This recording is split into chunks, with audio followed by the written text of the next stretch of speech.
apa kabar semua? Senang sekali saya hari ini Ayu Ningtyas dapat menjumpai Anda kembali dalam program kesehatan kita, Dokterku. Disiarkan langsung dari studio El Sinta TV dan 95,7 FM Fit Radio Semarang. Seperti biasa, selama 1 jam ke depan, kami akan menyajikan informasi seputar kesehatan Anda dengan tema spesial kali ini mengenai penyakit jantung di usia produktif. Bagi Anda yang ingin bertanya langsung, silakan di 021 2520 666 atau bisa juga kirim pertanyaan Anda ke email kami di dokterkuelsinta@yahoo.co.id. Dan hari ini kita kehadiran dengan Dr. Ardes Tiro Harnindyo Putro SPJP.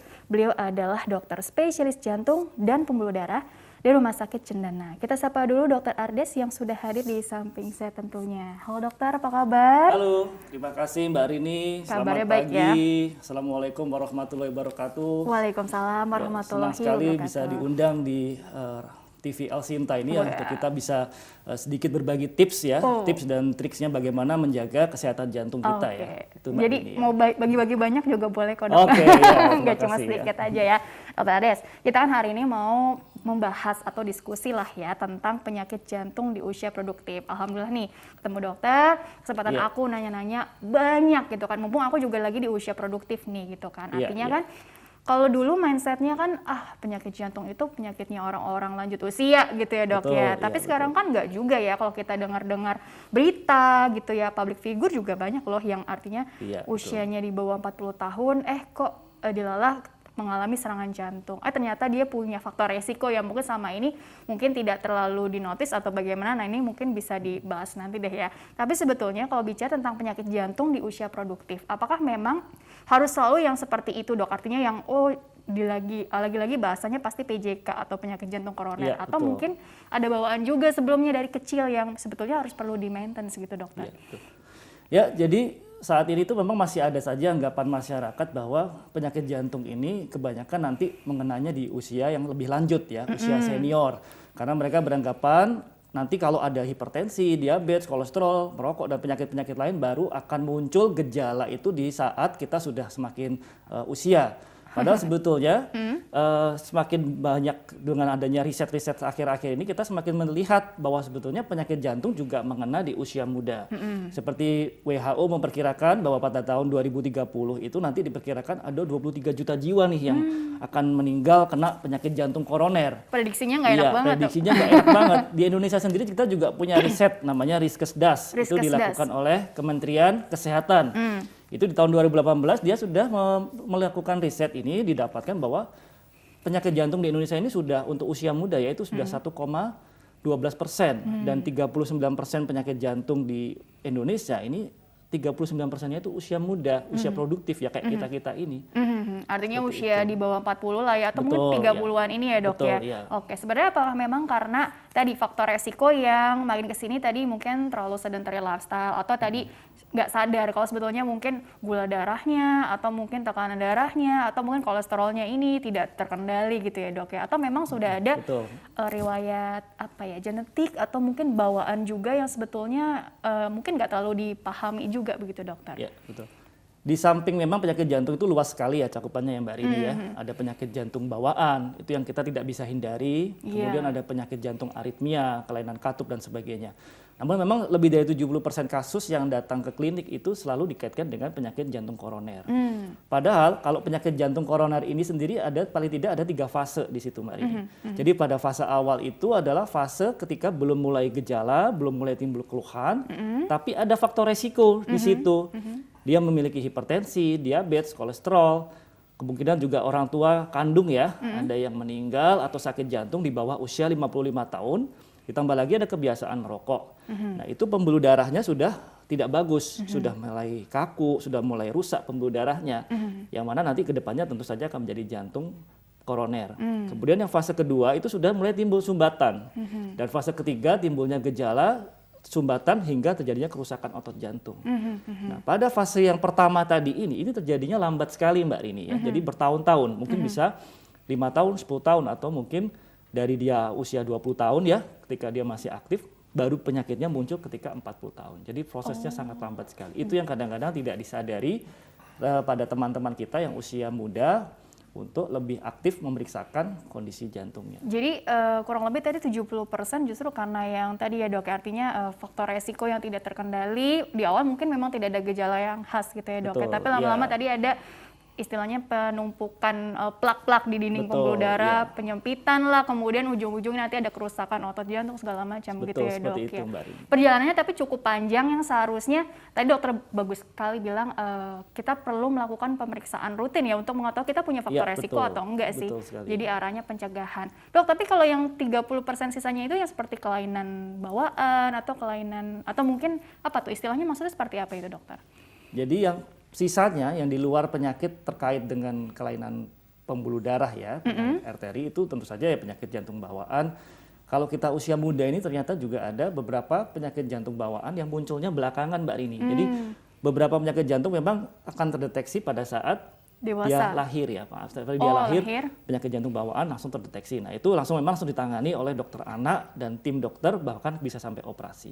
Itu jelas ya dok, jelas dari awal itu, sudah ya. ada, artinya didiagnosa langsung gitu ya dok Didiagnosa ya? langsung. Tapi ternyata di klinik juga kita temui ada yang keluhannya sesak, cepat capek, nyeri dada. Setelah kita lakukan pemeriksaan sampai dengan di USG jantung, ternyata ada sedikit kebocoran katupnya yang tidak rapat dan sebagainya. Itu kan masuk kategori penyakit bawaan. Namun itu munculnya pada saat ketika dia sudah beranjak remaja. Ada juga yang seperti itu ya, Ada jadi yang baru seperti itu. saat usia remaja baru mulai ada keluhan Betul, ya, gitu ya. betul Baru kelihatan jelas gitu ya dok, ternyata Betul ada sekali. masalah di mungkin katupnya tadi begitu ya betul dok ya. sekali, seperti itu. Oke, tapi ini kita fokus yang lebih banyak kasusnya aja kali ya, yang Iya, dari siap, 70%-nya betul. tadi. Ada perjalanan namanya aterosklerosis ya dok ya, Betul, yang itu ya. juga menarik untuk kita pahami karena sebetulnya itu sudah dimulai sejak usia muda. Ini usia berapa sih dok gitu, karena kan kita tadi arahnya ingin mencegah supaya tidak terjadi penyempitan yang terlalu besar sampai jadi mengganggu fungsi jantung itu sendiri gitu dokter. Ya, jadi sebetulnya kalau kita dari literatur itu menyebutkan bahwa di usia 20 tahun itu pembuluh darah itu sudah mulai terjadi fatty streak atau ada jadi penumpukan plak di situ. Nah, semua orang, ini bisa jadi juga pada saya, Mbak Rini, atau semua orang yang ada di sini sudah mulai mengalami kekakuan atau penumpukan sedikit jaringan lemak di pembuluh darah. Oh ya Allah. Namun ternyata ada orang-orang tertentu yang mempercepat proses itu Mbak Rini. Jadi dia dengan dia merokok, dia tidak menjaga gula darahnya, tensi tidak pernah dikontrol, kolesterol tidak pernah kontrol, itu akan mempercepat proses tadi.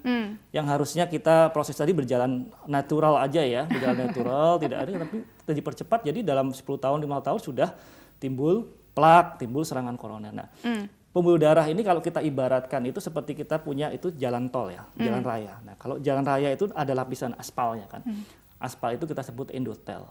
Endotel ini adalah yang fungsinya adalah untuk supaya kita bisanya lewatnya itu mulus ya, mobil-mobil gitu lancar ya seperti itu. Tapi dengan ada hipertensi, kolesterol dan gula, itu rusak pembuluh darah tadi. Jadi lapisan aspalnya rusak.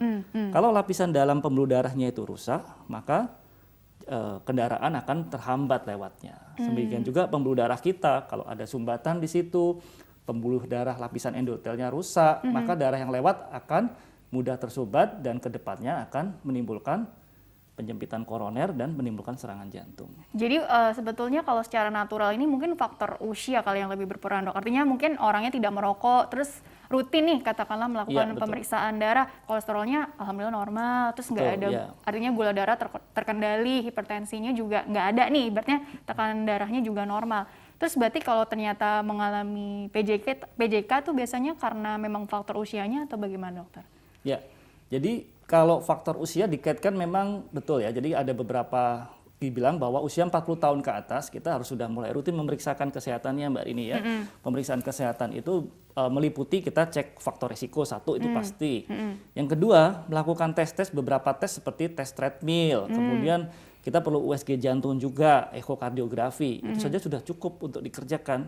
Namun jika ada curigaan, memang ini ternyata hasil treadmillnya positif nih, hasil ekonya ada sesuatu nih, kita perlu melanjutkan pemeriksaan yang lebih advance, yang lebih canggih, bisa ke CT scan koroner atau ke arah kateterisasi untuk melihat lapisan pembuluh darahnya ini koronernya bagus atau tidak. Gitu. Tapi kalau untuk bagian dari pencegahan ya dok ya, ini sebenarnya kita cukup mengetahui kita punya faktor resiko apa sih untuk katakanlah PJK ini, atau mungkin kita bisa tahu mungkin di usia muda ya, apa kita bisa melakukan pemeriksaan untuk mengetahui ada nggak sih ada penyempitan gitu kan di Betul, pembuluh betul. darah kita, kalaupun syukur-syukur masih di bawah 50%, terus tindakannya juga mungkin nggak yang perlu masif gitu ya barangkali. Ada nggak sih semacam itu atau ya nggak selebay itu juga sih gitu, jadi kurang lebih seperti apa dokter?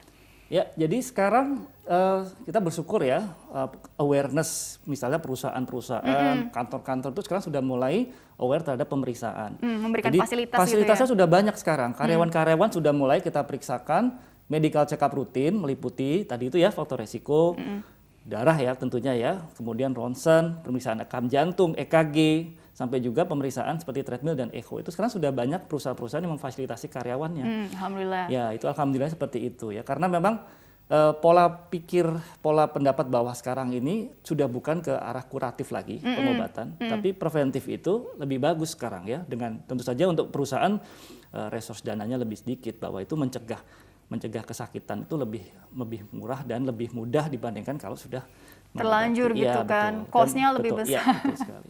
Bebannya juga Betul. ya tentunya untuk keluarga, untuk pasien, dan juga tadi untuk perusahaan, untuk negara, itu semuanya juga Iya, betul artinya ikut terpengaruh juga Betul, gitu ya seperti dok itu. ya.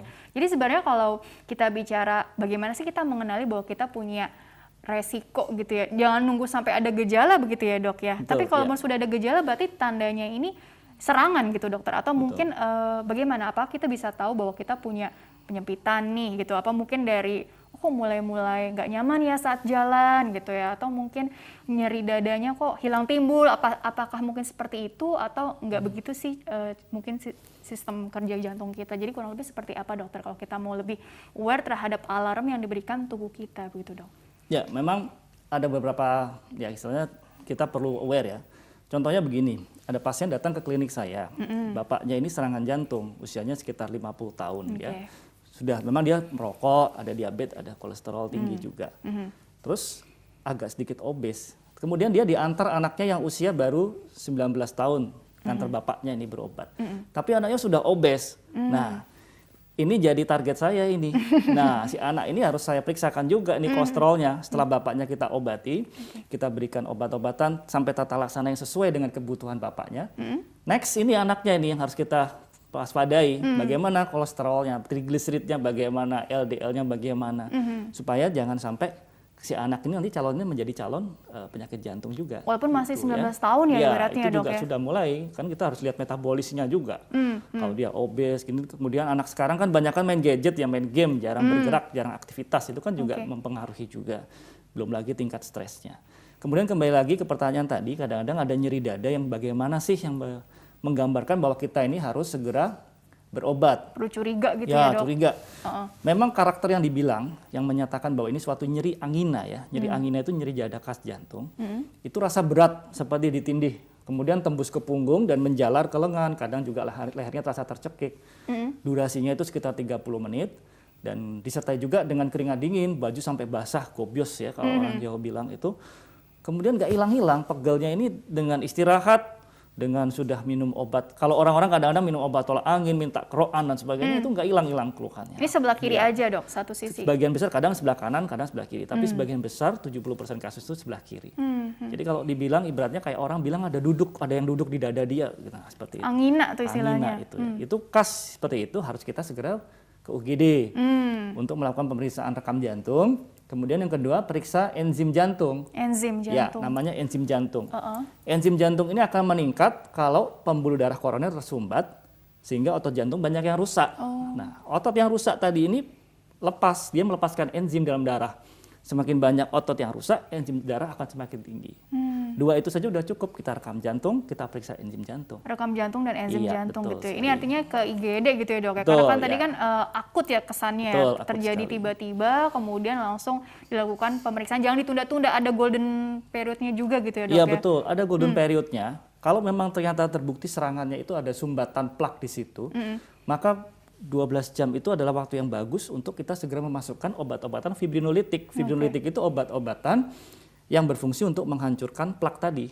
Ya, kita berikan obat, plaknya lepas, plaknya pecah, aliran darah bagus lagi, otot jantung bisa kita selamatkan. Iya, jadi jangan Ya, tunda-tunda betul sekali. pemeriksaan juga ya. Enggak, khawatirnya kan disangkanya masuk angin kerokan gitu. Betul, kan. iya. Kan orang kita gitu rata-rata, nggak taunya itu serangan jantung katanya kan dok ya. Seperti itu. Oke, baik dokter, kita jeda dulu sebentar, nanti dilanjutkan kembali di segmen berikutnya ya dok ya. Terima kasih. Dan pemirsa jangan kemana-mana, tetaplah bersama kami akan kembali sesaat lagi.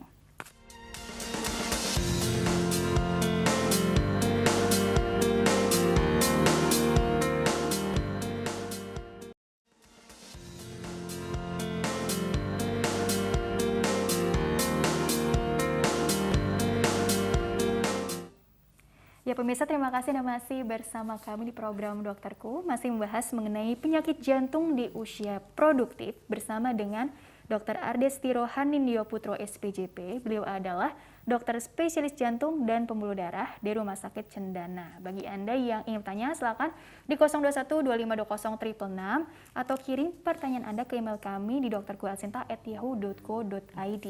Dokter, dilanjutkan kembali, begitu diskusinya. Slide-nya satu persatu ditampilkan dulu. Ini lebih ke gambar-gambar ya, tadi sekilas aku lihat pada saat jeda. Jadi, nah ini pendengar radio tidak bisa melihat ada gambar apa sih gitu ya dok ya. Ini ada tulisan 90% nih terblok nih, artinya tersumbat gitu ya dok ya. Pengertiannya bagaimana dokter? Mungkin bisa dengan analogi biar lebih mudah kita pahamnya dok. Ya, jadi pembuluh darah itu kalau kita ibaratkan seperti sawah ya Mbak Rini ya. Sawah itu kan ada irigasinya. Nah, irigasi ini yang menjamin supaya padi-padinya ini bisa sehat, bisa bagus tumbuhnya. Kalau irigasi tadi tersumbat, banyak sampah, ada lumpur-lumpur yang menumpuk di situ, maka irigasi nggak akan lancar. Akhirnya kita tidak bisa panen ya. Demikian juga otot jantung, ini ada namanya pembuluh darah koroner. Pembuluh darah koroner itu ada 3. Yang sebelah kanan ada 1, seperti ini sekaligus gambar ya. Oke, coba bisa sambil dengan alat peraga ya, nanti bisa di zoom kali ini ya. jantung itu normalnya ukurannya sekepalan tangan kita. Ya, kemudian pembuluh darahnya ini ada sebelah 1 yang sebelah kanan, kemudian ada 2 yang sebelah kiri. Ya, 2 sebelah kiri ini memberi makan hampir 70% otot jantung. Pembuluh darah ini harus lancar. Kenapa? Karena kalau dia tersumbat, maka aliran darah otot yang dikasih makan sama dia ini tidak dapat nutrisi, nggak dapat oksigen. Nggak dapat oksigen, nutrisi. Nggak dapat nutrisi. Sama dengan sawah tadi, kalau dia tersumbat tidak bisa dapat air yang bagus, maka rusak persawahannya. Dan penyumbatan itu dipercaya bisa sangat signifikan untuk mengganggu aliran. Itu di atas 70% Mbak Rini. Di atas 70% ya, apalagi sampai 90%, apalagi sampai tersumbat total. Ya Allah, tersumbat total. Makanya kadang-kadang ada beberapa pasien itu yang datang dengan membawa hasil pemeriksaan CT scan dan kateterisasi. Dok, saya sudah dilakukan pemeriksaan kateterisasi koroner, sumbatan saya 30%, 20%. Tapi kok dokternya nggak pasang ring ya, nggak pasang stent, nggak pasang cincin. Ya saya bilang, oh itu belum signifikan. Ya, jadi memang kalau di bawah 70% itu kita observasi dengan keluhannya dulu. Jika dia masih bisa kita terobati dengan pola hidup ya, pola makan kita atur. Dokter itu pun juga nggak semata-mata semua pasien harus pasang ring nih, pasang ring. Nggak juga seperti itu ya, nggak pasang, nggak semuanya harus kita lakukan. Sebisa mungkin memang kita hindari pemasangan ring itu. Namun kalau terpaksa sekali, ya kita pasang 1. Terpaksa sekali dia tidak berubah pola hidupnya, tetap ini serangan jantung berulang, baru kita pasang yang kedua. Jadi memang sebisa mungkin harus dihindari. Jadi sumbatannya berapa persen, di atas 70% atau di bawah 70%, terus lokasinya di mana gitu ya, untuk menentukan itu. Tadi memang bagus ya, tadi datang sudah, saya sudah pernah dikateterisasi ini, jadi diskusinya lebih enak karena bawa riwayatnya seperti apa gitu ya. Coba slide berikutnya lagi. Ini perbandingan arteri yang normal dengan yang mungkin sudah mengalami adanya plak-plak begitu ya dok ya? Betul. Ini tadi yang saya sampaikan ada fase-fase ya. Jadi fase awal itu adalah meskipun dia normal arterinya, pembuluh darahnya normal, namun di situ dia sudah mulai ada hipertensi, kolesterol dan diabetes. Nah, kemudian kerusakan endotel atau kerusakan lapisan pembuluh darah tadi yang bagian dalam yang saya ibaratkan dengan aspal jalan tol, itu terjadi akibat faktor resiko tadi. Dengan adanya kerusakan itu, maka kita lihat di sini plak itu numpuk. Plak ini adalah kolesterol, terutama LDL. Ya, kolesterolnya akan numpuk ya, numpuk di situ, gembung ya, dia lama-lama semakin gendut, dia semakin besar, sehingga akhirnya suatu saat dia pecah. Nah, kalau pecah tersimbun sumbatan total. Nah, yang dia gambar resiko kedua, pecah tuh sumbatan total tuh ya. Sumbatannya akan total. Karena dengan dia pecah plaknya, maka darah akan menggumpal di situ. Kalau yang gambar kedua ini dia hanya menyebabkan alirannya tidak lancar. Menyempit gitu. Angina. Jadi pasien ini kalau yang gambar kedua, fase kedua, dia nyeri dadanya ini pada saat aktivitas nih. Jadi dia kerja, dia ngetik, dia jalan sebentar nyeri dada lagi. Jadi duduk, ada triggernya gitu ya dok ya, itu. pemicunya gitu ya. Betul. Kalau yang pecah ini lebih bahaya lagi ya dok Nah, ya. yang pecah ini ruptur namanya, dia terjadi stenosis total. Kalau yang kedua, yang ketiga ini, dia harus segera datang ke UGD karena harus kita berikan obat-obatan fibrinolitik dan kalau perlu kita lakukan pemasangan ring emergensi ya. Jadi harus segera dilakukan tindakan kateterisasi hingga dipasang ring untuk menjaga alirannya supaya kembali pulih. Oke, dan jangan sampai terlambat ya dok. Betul ya. sekali. Ya. Artinya kan nunggu enakan deh atau apa gitu. Padahal tadi terus berjalan begitu ya dok ya prosesnya ini gitu ya. Oke, coba slide berikutnya lagi. Nah ini gambar apa? Gambaran plaknya tadi ya. Jadi plak yang pertama itu memang plak sudah mulai menumpuk, tapi belum terjadi sumbatan. Nah kalau yang gambar kedua ini, gaya pola hidup tidak dijaga, tetap terjadi makan yang nggak dijaga, kolesterol semakin meningkat, plaknya akan semakin tumbuh. Dan akhirnya timbul sumbatan dan clot darah sehingga menimbulkan aliran darah terganggu. Jadi sifatnya tuh plaknya itu menempel di dinding-dinding pembuluh darah gitu ya dok? Betul. Jadi dinding pembuluh darah bagian dalam ini sebetulnya plak tidak bisa nempel kalau licin. Jadi kalau aspalnya masih mulus, permukaan endotelnya masih bagus, sebetulnya plak tidak bisa nempel. Nah, plak ini akan menempel kalau ternyata lantai marmernya ini rusak, jalan aspalnya tadi banyak yang lobang sehingga mudah nempel di situ. Mudah menempel. Betul gitu sekali. Ya. Coba saat berikutnya lagi.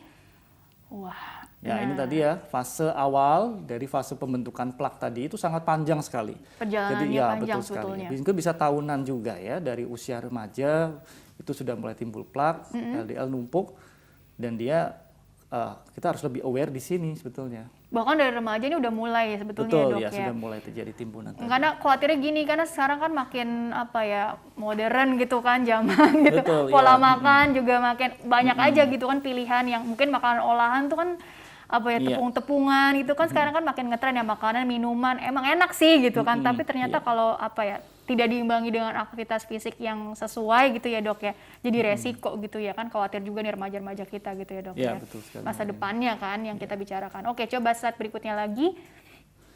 Ini kalau misalnya, banyak sekali pertanyaan sebetulnya stent itu seperti apa sih dok? Bentuknya gitu ya? Bentuknya seperti apa? Dibilang cincin, dibilang pasang ring, pasang stent seperti apa? Nah ini gambaran bentuk stent itu ya. Jadi stent ini tujuannya adalah untuk membuka lagi penyempitan tadi. Jadi pembuluh darah itu akan dimasukkan selang kecil sekali, selangnya itu lebih kecil dari diameter pembuluh darah. Masuk ke situ, kateter namanya. Kemudian setelah dia menemukan tempat yang diduga signifikan mengganggu aliran, maka di situ akan dikembangkan balon dulu Mbak Rini, dikembangkan balon. Setelah dibaloni tadi ya, dibalon itu dia akan plaknya minggir. Kalau plaknya tadi ternyata kembali lagi ke posisi semula, maka kita harus pasang stent. Kita pasang ring di situ, kita kembangkan ringnya di situ. Seperti ya kalau dibilang ini sebetulnya seperti apa ya? Kalau di sungai itu kita lihat ada supaya tidak erosi, kita pasang bronjong-bronjong gitu ya, kayak kawat-kawat ada batunya. Nah seperti itu sebetulnya. Gitu ya. Seperti kawat-kawat tadi ini dikembangkan, kemudian ditinggal. Tujuannya supaya aliran darahnya bisa kembali mengisi ke area yang tersumbat tadi. Sebenarnya dengan proses kateter tadi ya dok ya. Betul ya. Berarti pemeriksaan penegakan diagnosis berapa persen ini sumbatannya sekaligus bisa langsung, kalau urgent tadi bisa langsung pasang stent juga bila memang sangat diperlukan. Iya gitu ya dok ya. Ini artinya gini, tadi kan ada yang dipasang 1, ada yang dipasang 2, ada yang lebih dari 2 gitu ya dok. Itu tergantung dari tadi seberapa banyak, seberapa besar atau lokasinya juga gitu ya dok ya. Jadi pertama kalau dari penegakan diagnosa penyakit jantung hingga sampai dipasang stent, itu prosesnya memang panjang.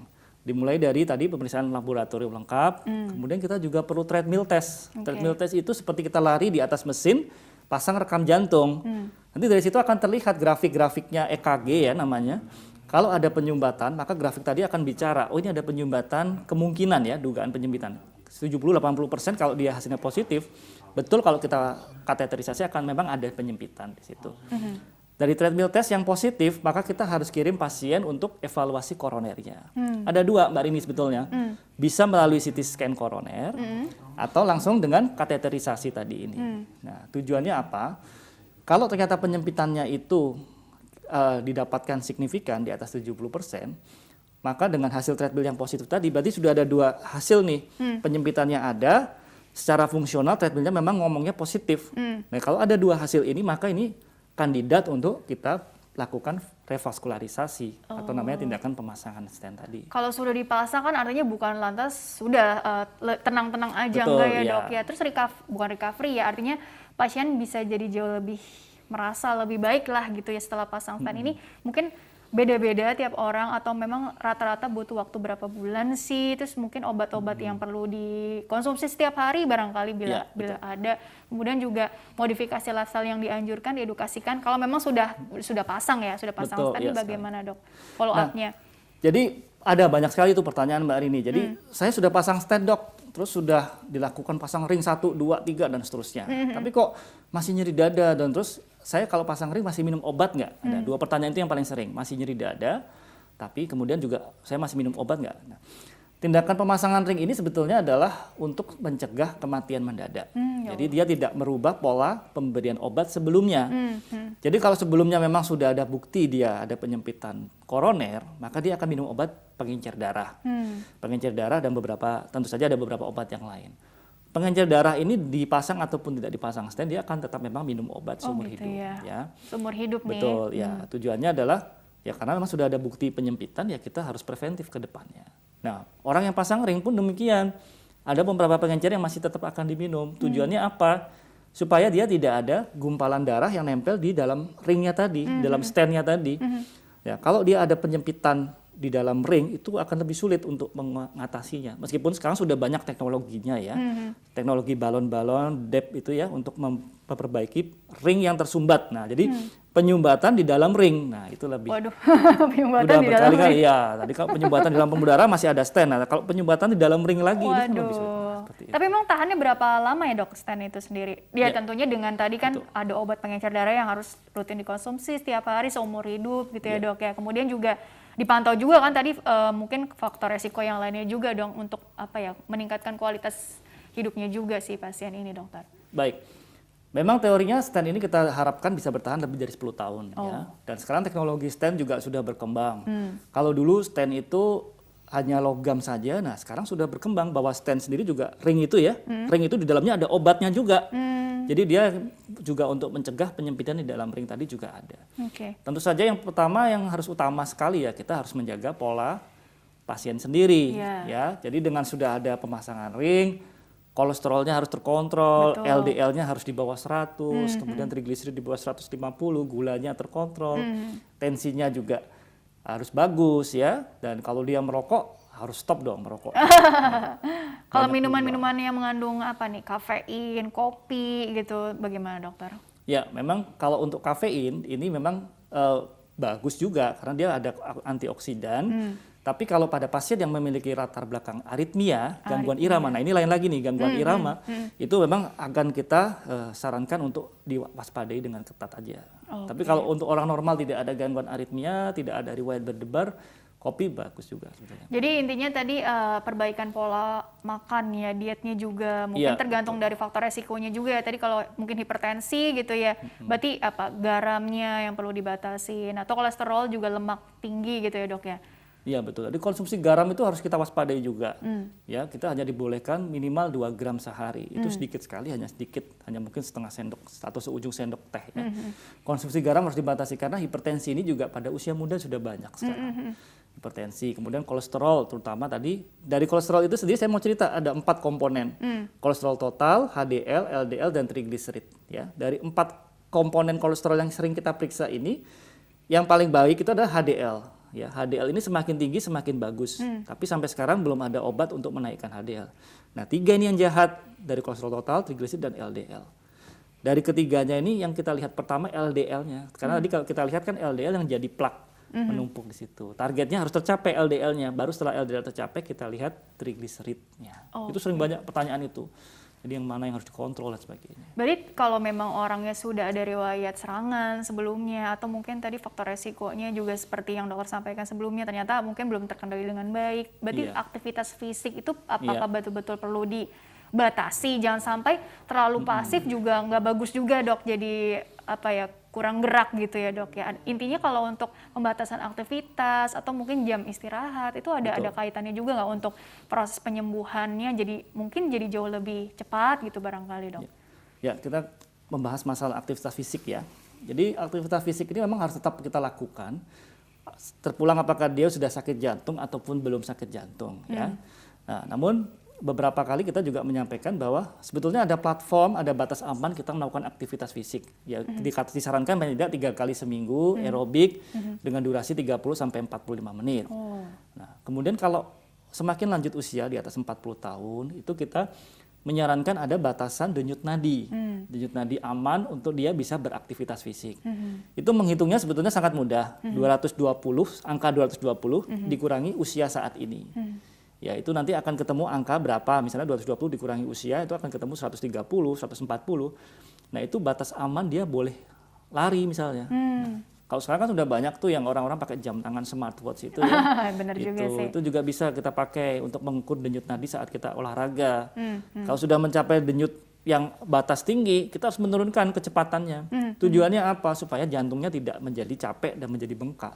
Karena ada juga ternyata kasus jantung hipertensi, itu ada juga. Jantung kasus. hipertensi ini Iya, beda betul dengan ini ya dok, PJK terus ada faktor resiko hipertensi, itu Iya, beda ya betul dok sekali, ya? beda sekali. Oke. Jadi kalau jantung hipertensi ini sering terjadi pada atlet, pada tentara. Saya juga banyak tuh kasus-kasus tentara ini tidak ada masalah koroner, sehat semua, tapi otot jantungnya tebal. Nah, ternyata otot jantung yang tebal tadi ini justru malah tidak bagus, gerakannya menjadi kurang elastis, kurang gesit. Akhirnya pompa jantung juga akan jatuhnya lemah juga, karena dia tidak bisa memompa darah ke seluruh tubuh. Di samping itu juga dengan otot yang lebih tebal, itu ternyata pembuluh darah jadi kejepit. Saya ada slide-nya tadi, ada gambar. Coba slide-nya bisa ditampilkan lagi nggak? Berarti yang setelah slide terakhir tadi ya? Yang slide terakhir tadi. Nah, ini dia. Kita lihat yang sebelah kiri itu jantung normal. Jadi jantung normal ukurannya normal, sedangkan ototnya juga normal, ketebalannya. Sedangkan kalau hipertensi itu ototnya menjadi relatif lebih Hipertropik tebal. gitu Hipertropik ya. Jadi ototnya lebih tebal. Kalau dengan otot yang lebih tebal, tentu saja elastisitasnya itu agak berkurang. Jadi dia tidak bisa memompa dengan cukup. Pasien jatuhnya juga keluhannya sesek, cepat capek, kadang nyeri dada juga. Ya Allah, gitu nggak nyaman ya. Artinya terganggu betul. juga kan. Artinya kan mungkin usia muda inginnya kan aktif, Iya, produktif betul gitu sekali. ya. Iya, betul Tapi jadi maaf agak sedikit terhambat karena ya keluhan-keluhannya itu gitu ya dok ya. Oke, coba saat berikutnya masih ada lagi nggak? Apa kita Ini tuntaskan? aritmia ya. Ini aritmia ini apa kaitannya? Karena dari tadi kita bicara PJK gitu ya. Kalau yang ini irama jantungnya Betul, ya. ada masalah apa? Ini irama jantung. Kalau sekarang kita masalah irama jantung ini juga banyak sekali pada usia muda ya. Jadi keluhannya berdebar, cemas, sampai dengan tidak nyaman, sampai dengan pingsan. Ya. Jadi gangguan irama ini penting juga. Kita perlu tahu rekam jantung kita, paling tidak kita setahun sekali kita ukur rekam jantungnya supaya tahu kita ada aritmia atau tidak. Gangguan aritmia ini adalah suatu gangguan di mana irama jantung tidak teratur. Apakah dia pelan, lambat, cepat di atas 100 atau tidak teratur. Detak ke detaknya itu tidak ajak, tidak konstan. Nah, Tidak itu stabil dia ya? tidak stabil. Jadi kadang ini ada yang tipe yang cepat, lambat, terus nggak yang nggak konstan tadi gitu. Betul, ya dok ya. ya. Oh begitu ya dok ya. Dan ini memang banyak di usia muda ya dok ya. Banyak juga di usia muda. Bahkan dari usia anak-anak kelainan aritmia itu juga sudah kita temui. Artinya kalau sudah ada aritmia ini jadi memperberat kalau memang sudah ada PJK juga Betul, gitu ya iya, dok ya. betul. Ya Allah. Jadi double-double gitu ya treatmentnya gitu ya dok ya. Oke dokter, kita masuk pertanyaan email dulu ya. Ini karena sudah waktunya bahas pertanyaan dari email. Jadi bagi pemirsa yang ingin bertanya via email, silakan kirim saja pertanyaan ke email kami di drkuelsinta@yahoo.co.id. Format lengkapnya di bawah ini, nama, usia Anda atau usia kerabat yang ditanyakan, serta tempat tinggalnya ya. Baik, ini pertanyaannya dari Ibu Tanti, 27 tahun, usianya dok, dari Pulau Pramuka.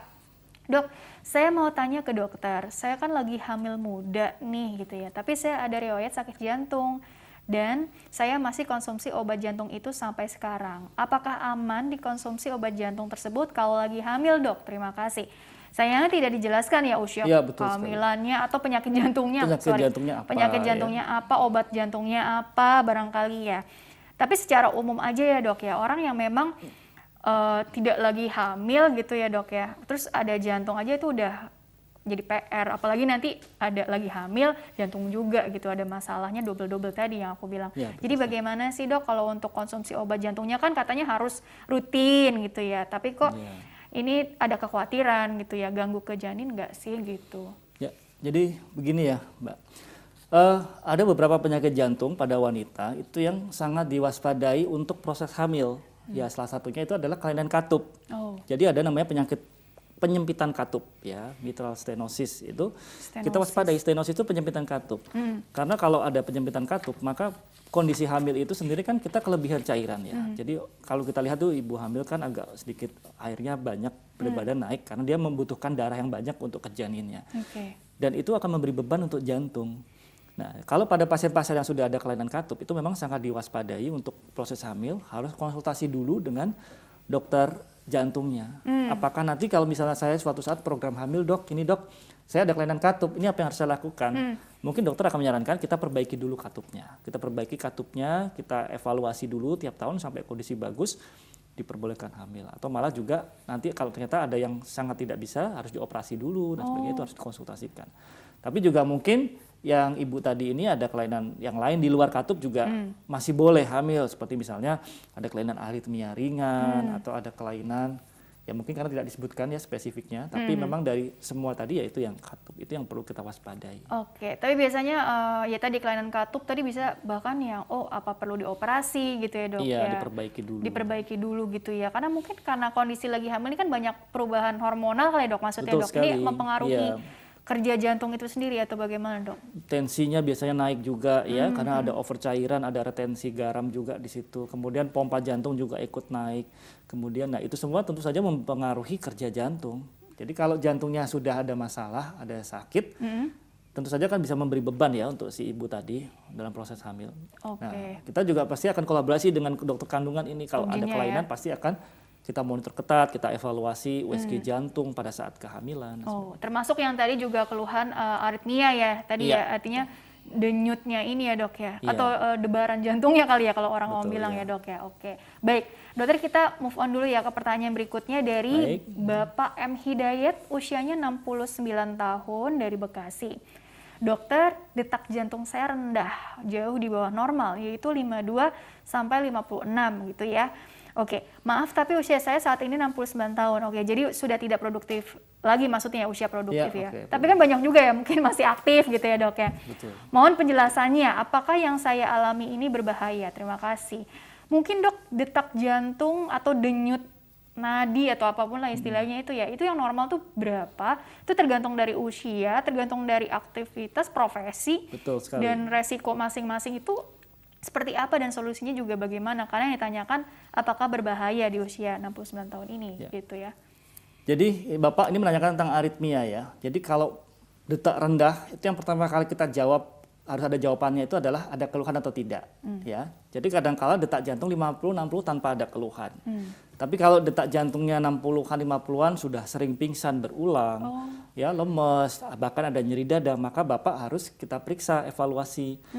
Yang pertama kita periksa itu adalah selain tentu saja rekam jantung, dan ada namanya pemeriksaan rekam jantung 24 jam.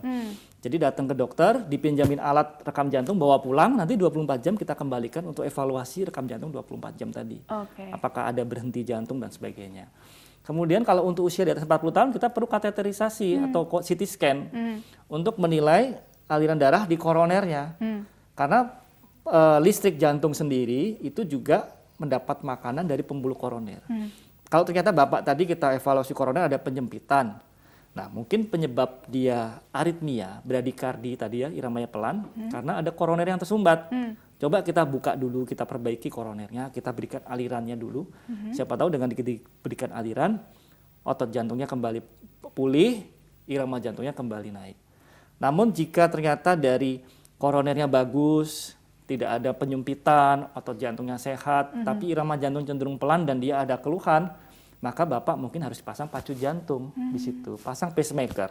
Oke. Ya, pasang pacemaker supaya dia, kalau iramanya turun drastis di bawah 50, Bapak mulai pingsan, maka pacemaker tadi akan bekerja ya, untuk mengembalikan irama supaya dia kembali bangun lagi. Oh begitu ya prinsipnya Iya, ya. Tapi prinsipnya memang seperti itu. perlu dicari tahu dulu sedetail Betul. mungkin ya dok ya. Investigasi dulu kita, masalahnya di mana. Investigasi Ya. itu bahasanya ya. Oke dokter, kita jeda dulu sebentar, nanti Ya. dilanjutkan kembali di segmen terakhir sekaligus closing statement dari dokter ya. Baik, terima Ya. kasih. Dan pemirsa jangan kemana-mana, tetaplah bersama kami akan kembali sesaat lagi.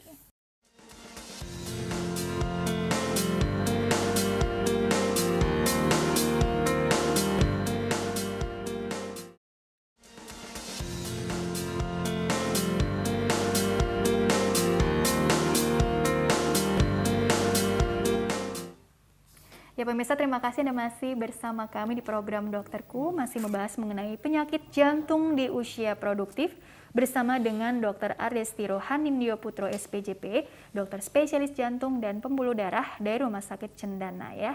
Dan dokter dilanjutkan kembali di segmen terakhir sebelum ke take home message-nya.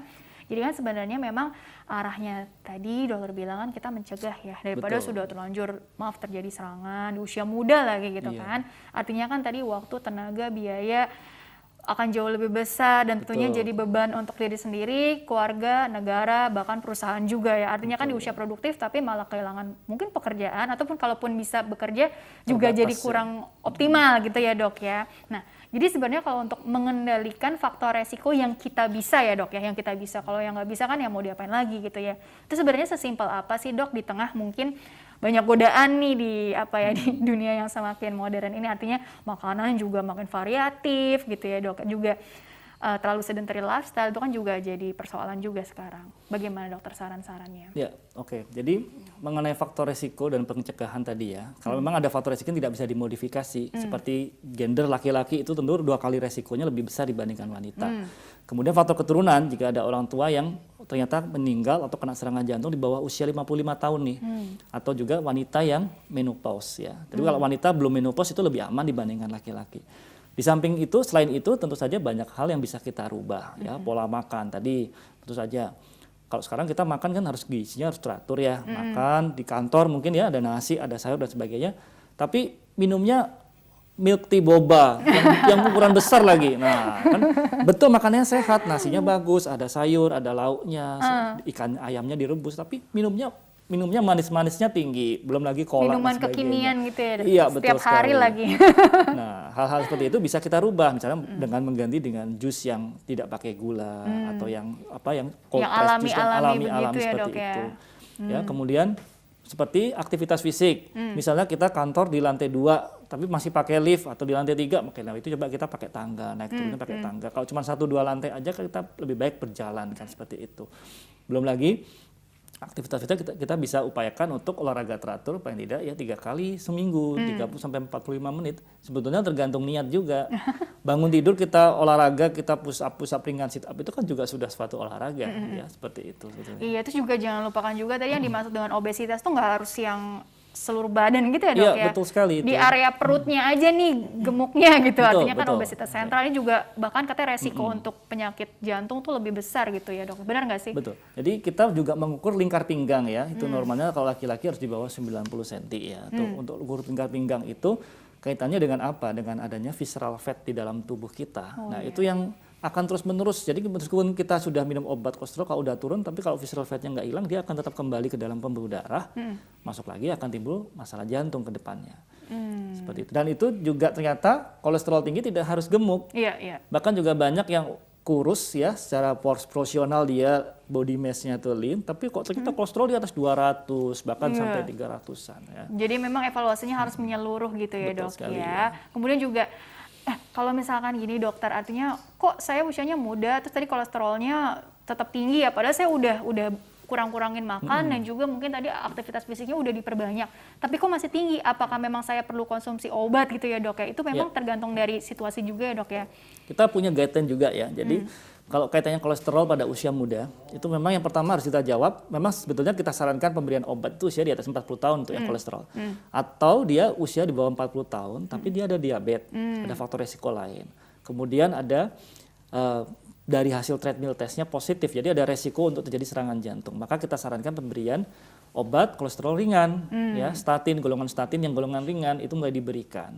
Tapi kalau jika tidak ada faktor risiko tadi, mungkin dengan modifikasi lifestyle dulu. Modifikasi lifestyle, terus juga jangan lupa juga kelola stresnya gitu ya. Sekali. Kemudian juga kurangi rokoknya, alkohol, barangkali semuanya gitu ya dok. Kembali ke gaya hidup sehat gitu ya dok ya.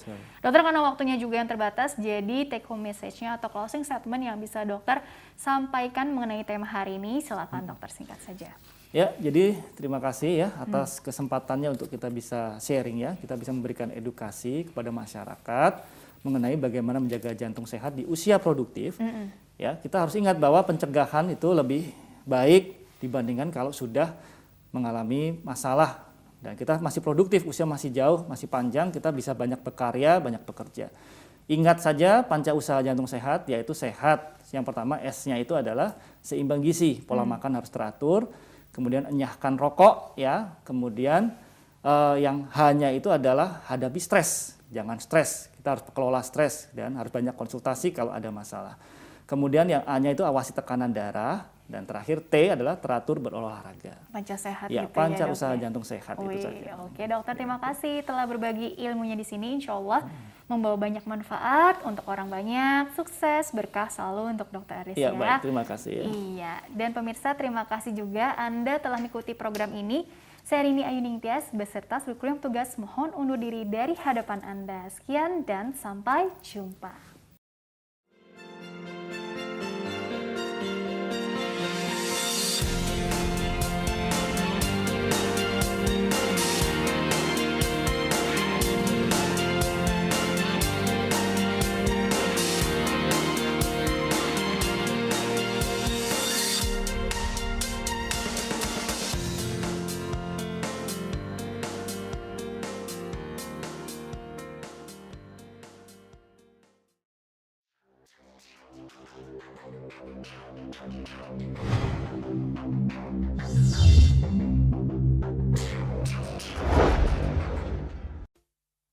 Bincang Sehat Keluarga. Bincang Sehat Keluarga. 103,5 Magelang FM di udara untuk semua usia. Selamat pagi sahabat pendengar semuanya, bagaimana kabar hari ini? Semoga dalam keadaan yang baik-baik saja dan terutama juga sedang bersemangat ya untuk melaksanakan segala aktivitas Anda di pagi hari ini. Seperti biasa, Selasa pagi, Pinaka selalu hadir tepat di pukul 10 waktu Indonesia Barat dengan satu program yang sangat spesial, yakni Bincang Sehat Keluarga, persembahan bersama dengan RST Dr. Sujono Kota Magelang yang akan membahas satu topik tema perbincangan yang sangat menarik terutama di dunia kesehatan. Nah, saya mengundang Anda juga nantinya untuk bergabung. Jadi di sini sudah hadir seorang narasumber yang kita akan mendalami sebuah materi tentang kesehatan tentunya ya. Di sini nanti Anda juga bisa bergabung untuk beratensi, berkonsultasi di line SMS ataupun juga di line telepon. Nah, sebelumnya saya perkenalkan terlebih dahulu untuk yang sudah hadir bersama dengan saya di studio. Ada Kapten CKM Dr. Ardestiro Hamindyo, spesialis jantung dan pembuluh darah. Halo, selamat pagi Dr. Ardes. Halo, selamat pagi Mbak Pinata, selamat pagi semua pendengar Magelang FM. Gimana kabarnya dokter? Alhamdulillah baik ya. Baik ya. Nah, dokter nih sebelum masuk ke topik perbincangan kita tentang serangan jantung, hari ini 13 Februari itu hari yang sangat spesial bagi radio loh. Hari ini diperingati sebagai hari radio sedunia, World Day Radio. Nah, gimana tanggapannya dokter nih? Ya, sebagai generasi 90-an ya, kita yang berkembang dengan radio juga di kota asal saya. Zaman segitu kan belum terlalu banyak internet dan sebagainya. Maka ya radio ini merupakan pusat informasi, pusat hiburan, dan sarana kita zaman dulu itu ada tukar-tukaran salam, kirim-kirim salam dan sebagainya, seperti itu Mbak.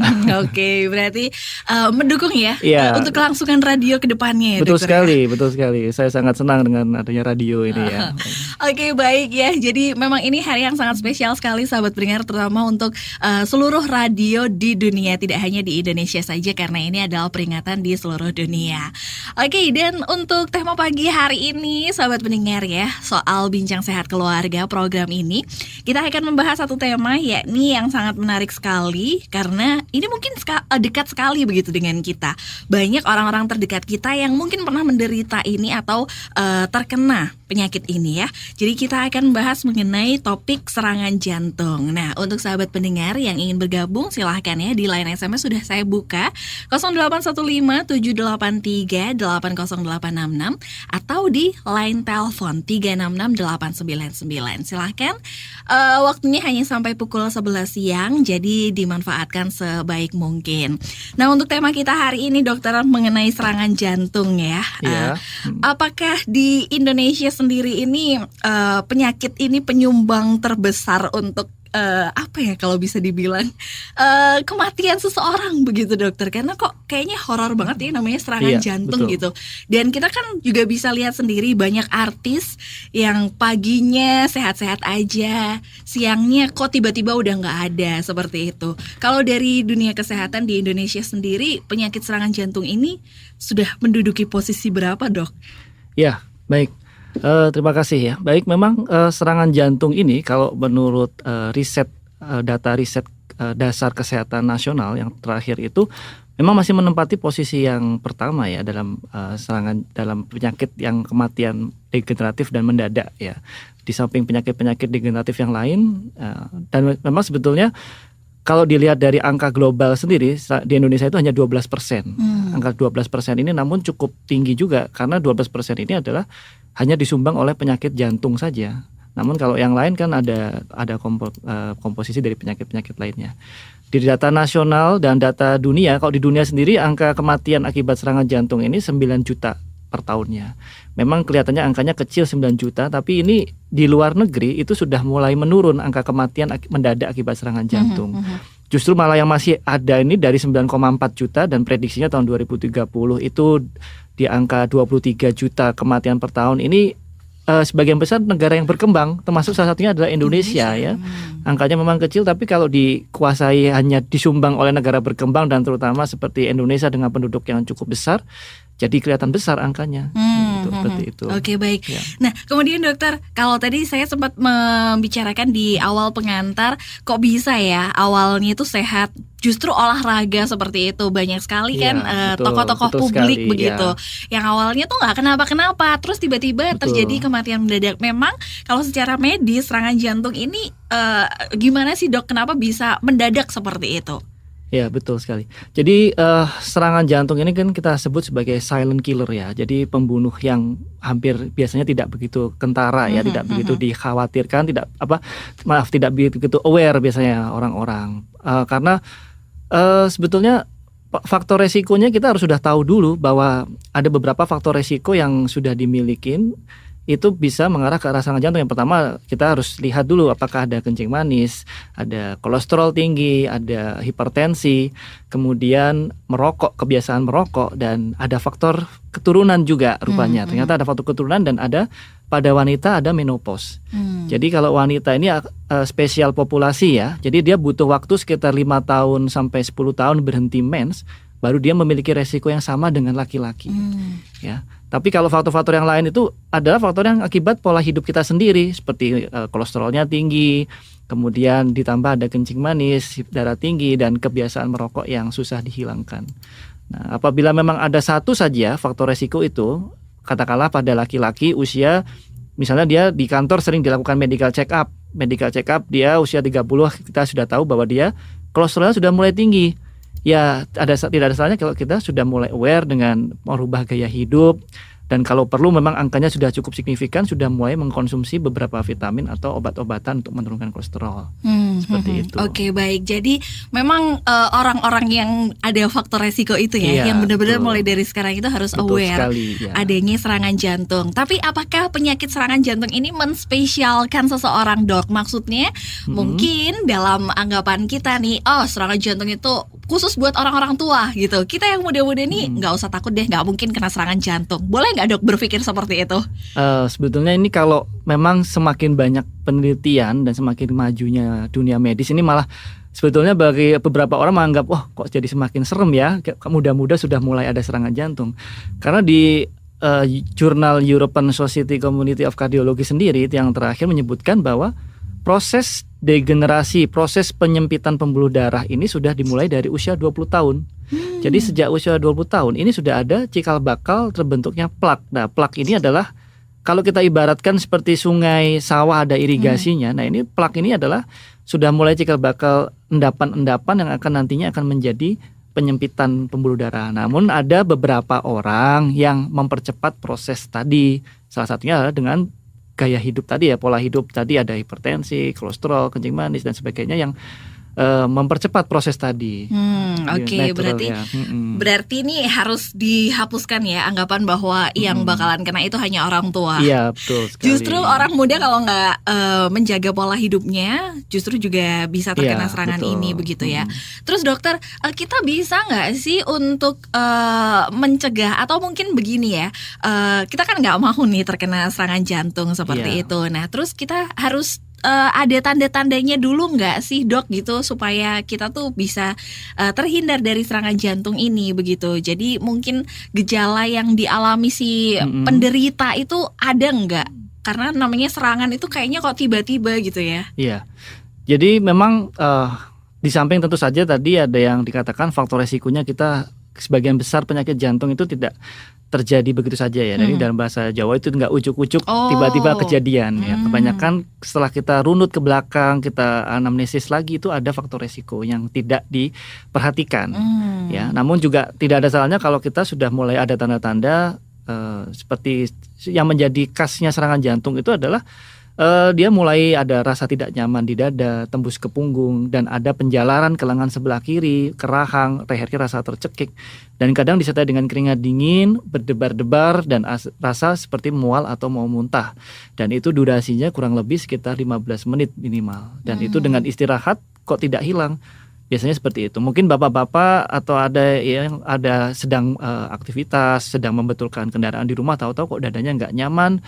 Terus sampai minta ibunya, Bu tolong dikerokin Bu, ini kok nggak nyaman, rasanya pegel-pegel gitu. Nah itu ada sebaiknya kita harus segera lihat ke pertolongan untuk medis ya, paling tidak kita rekam jantung dan sebagainya. Oke, baik ya. Jadi yang harus digarisbawahi nih sahabat pendengar, ternyata serangan jantung itu terjadi tidak tiba-tiba ya. Ada beberapa faktor yang menyebabkan tapi tidak kita perhatikan. Nah, untuk hari ini sahabat pendengar kita akan memperhatikan beberapa faktor-faktor itu dan kita akan kenali penyakit ini lebih dalam sehingga kita bisa terhindar dari penyakit ini dan tentunya juga menjadikan hidup kita lebih sehat dari sebelumnya. Nah, tapi kita harus break dulu dokter karena harus mendengarkan beberapa jeda. Untuk sahabat pendengar pun juga ya, kami masih mengundang Anda untuk bergabung. Apabila ada pertanyaan yang ingin Anda sampaikan, silahkan bisa Anda sampaikan ke line SMS 0815 783 80866 ya. Atau bisa juga di line telepon, silahkan langsung bergabung di 366 899. Jangan kemana-mana sahabat pendengar, pastikan tetap stay tune bergabung bersama dengan kami tentunya dalam program Bincang Sehat Keluarga. Ya, selamat pagi untuk Anda sahabat pendengar yang baru saja bergabung di 103,5 Magelang FM ya. Anda sedang mendengarkan program Bincang Sehat Keluarga kerjasama dengan RSC Dr. Sujono Magelang. Dan di pagi hari ini saya bersama dengan Dr. Ardes sedang membahas mengenai penyakit serangan jantung. Nah, silakan bagi Anda yang ingin bergabung, kami mengundang Anda untuk berkonsultasi, bertanya langsung nanti dijawab oleh Dr. Ardes ya. Bisa di line SMS 0815 783 80866 atau bisa juga bergabung di line telepon 366 899. Nah, di awal tadi kita baru membahas sedikit ya mengenai serangan jantung. Istilahnya kita baru pengantarnya saja seperti itu. Belum sampai mendalami apa itu serangan jantung ya. Nah, untuk Anda makanya silakan jangan sampai melewatkan perbincangan ini hingga pukul 11 siang karena banyak sekali materi yang sangat bermanfaat untuk Anda tentunya supaya bisa terhindar dari penyakit serangan jantung ini. Nah dokter, kalau misalnya nih kita sebagai keluarga dekat seperti itu, bahkan mungkin kan yang namanya penderita itu suka menyembunyikan apa yang dirasa, apalagi pasti dia takut seperti itu kan ya dokter. Untuk ke dokter aja dia pasti sudah punya efek-efek yang negatif seperti itu. Nah kita sebagai keluarga nih dokter, bisa nggak sih kita juga aware atau mungkin juga perhatian berlebih gitu kepada saudara-saudara kita yang kayaknya ini harus dibawa untuk periksa deh. Nah seperti itu, jika sudah ada tanda-tanda yang tadi sudah dokter sampaikan, pemeriksaan apa sih yang harus dijalani oleh pasien yang mungkin didiagnosa atau mungkin terduga begitu ya, baik. Penyakit jantung. Baik, terima kasih ya. Jadi kita bisa menyarankan pada keluarga kita terdekat ya untuk pemeriksaan-pemeriksaan yang bisa men-screening ya, men-screening itu artinya seleksi benar nggak ini ada bakat ke arah jantung atau tidak. Yang pertama tentu saja pemeriksaan fisik diagnostik ini akan kita lakukan di poliklinik ya atau di poli rawat jalan untuk pemeriksaan fisik dari dokter. Kemudian yang kedua pengambilan rekam jantung. Dari rekam jantung tadi kita bisa, rekam jantung ini adalah seperti kalau kita merekam apa saja yang sudah pernah kejadian pada jantung kita. Baik yang akan kita prediksi mungkin ada bakat serangan jantung, bakat gangguan listrik jantung, aritmia, atau kita bisa melihat juga ini kemungkinan ada pembengkakan jantung atau gagal jantung dan sebagainya hanya dari rekaman jantung saja. Kemudian yang ketiga adalah pemeriksaan darah. Darah ini cukup banyak dilakukan di rumah sakit ataupun di center-center laboratorium lain juga bisa kita kerjakan. Apa saja yang kita periksa selain darah lengkap juga kita memeriksa profil kolesterol, profil lipid ya lengkap. Ada 4 tool di situ, kolesterol total, LDL, HDL dan trigliserid. Kemudian juga gula darah. Kita bisa memeriksa gula darah puasa maupun gula darah sesaat maupun 2 jam setelah makan. Dan kemudian juga pemeriksaan lain-lain seperti kalau diperlukan seperti fungsi ginjal, fungsi liver dan sebagainya. Oke. Kemudian kapan dok sebaiknya kita membawa keluarga atau kerabat kita untuk periksa? Apakah seketika terjadinya serangan jantung langsung kita bawa ke rumah sakit atau gimana dok?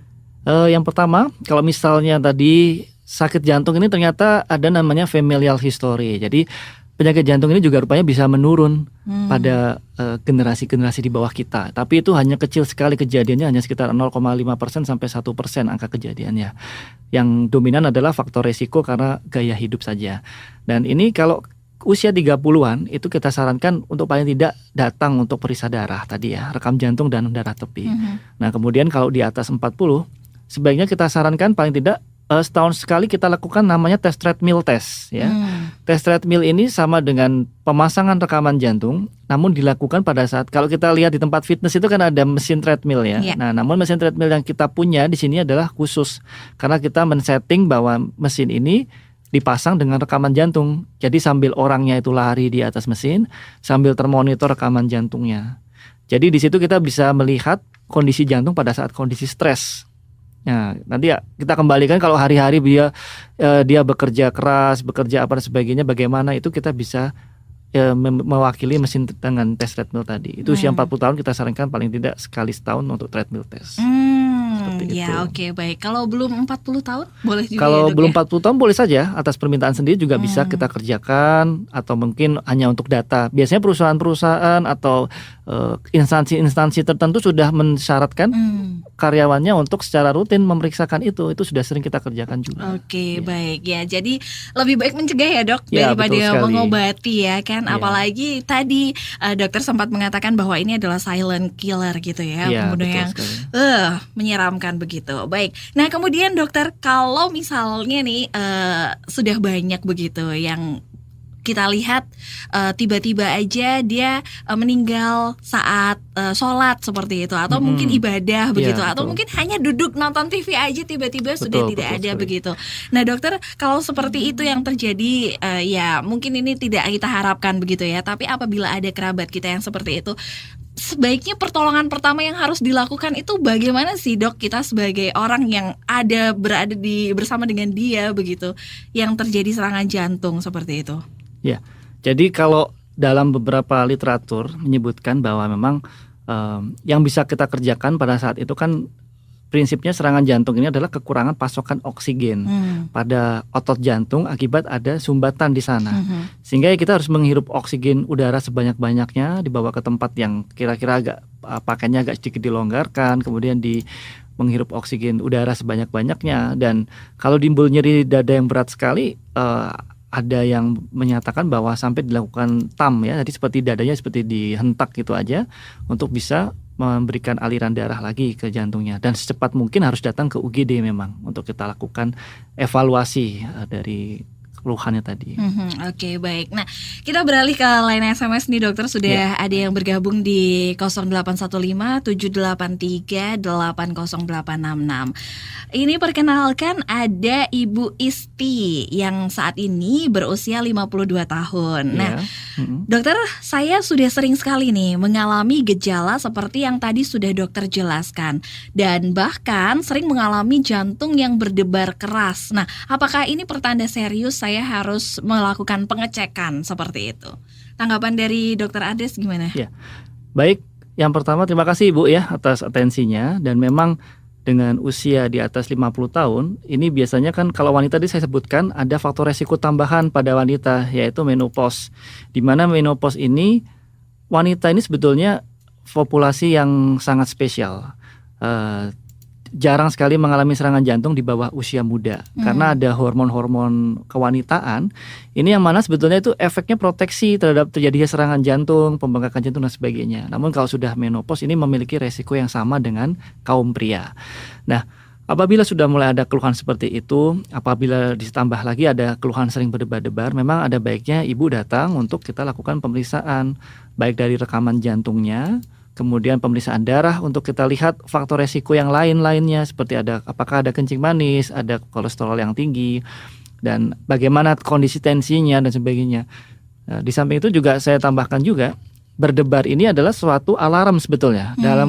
Kalau kita punya tensi dan punya denyut jantung, maka debar ini adalah denyut jantung yang di atas normalnya kan antara 60 sampai 100. Namun kalau pada kondisi tenang-tenang saja denyut jantung sudah cukup cepat, ini kita perlu waspada, ini ada masalah atau tidak dari jantungnya, saya kira itu.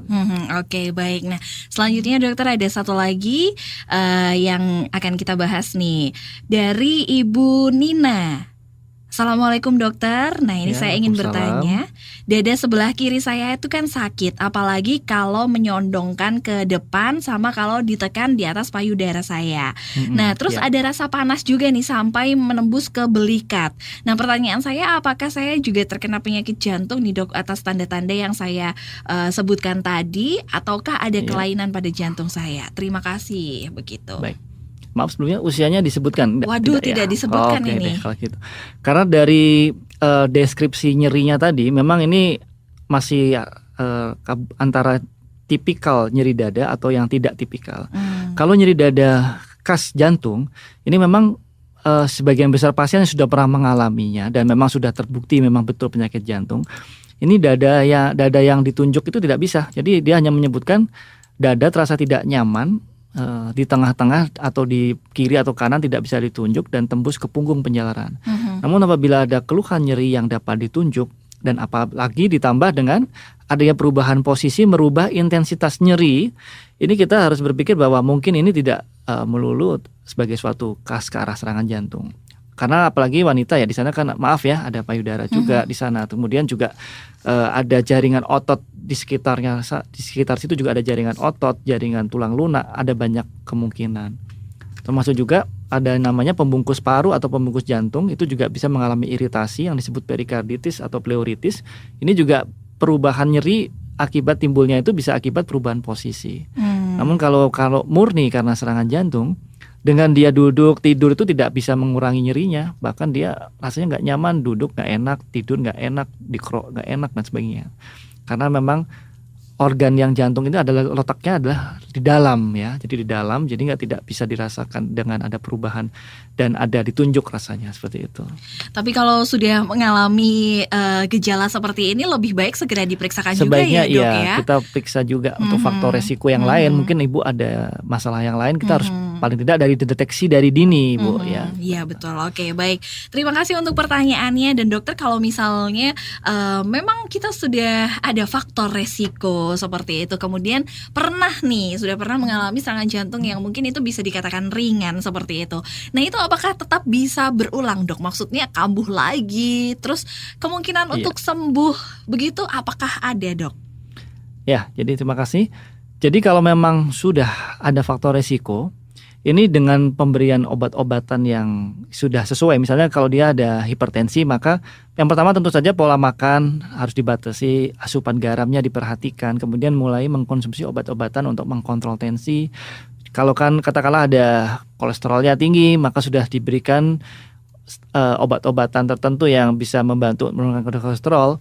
Ini sudah mampu sebetulnya kalau dengan teratur ya, dengan tertib ya, ini resiko untuk terjadi serangan jantung itu sudah bisa dikurangin. Nah, namun ada kalanya kebanyakan masyarakat di Indonesia ini dia lebih prefer untuk mengobati sesuatu itu kalau sudah kejadian. Namun yang bersifat untuk preventif ini masih sedikit sekali, masih ya, tapi sudah bagus sekarang, sudah mulai banyak dukungan dari pemerintah untuk gaya hidup sehat ya, pola hidup sehat sudah mulai banyak dipromosikan ke masyarakat bahwa mencegah itu lebih baik daripada mengobati. Sebagian besar kasus yang saya alami di sini ya, bahwa memang kalau katakanlah ada pasien datang dengan serangan jantung, kita tanya, Bu, tensinya tinggi enggak? Oh, enggak pernah tinggi tensi saya, tapi pernah di atas 160, 180 enggak? Oh, pernah Dok, di atas 200 saja pernah. Lah itu tadi ditanya tensinya tinggi enggak? Tapi pernah 200 dan sebagainya. Enggak minum obat. Ya kadang-kadang minum, kadang enggak, kadang ke puskesmas, kadang enggak. Nah seperti itu yang on off terapi tadi itu yang akhirnya justru malah bisa menyebabkan kejadian seperti itu. Oke, baik ya.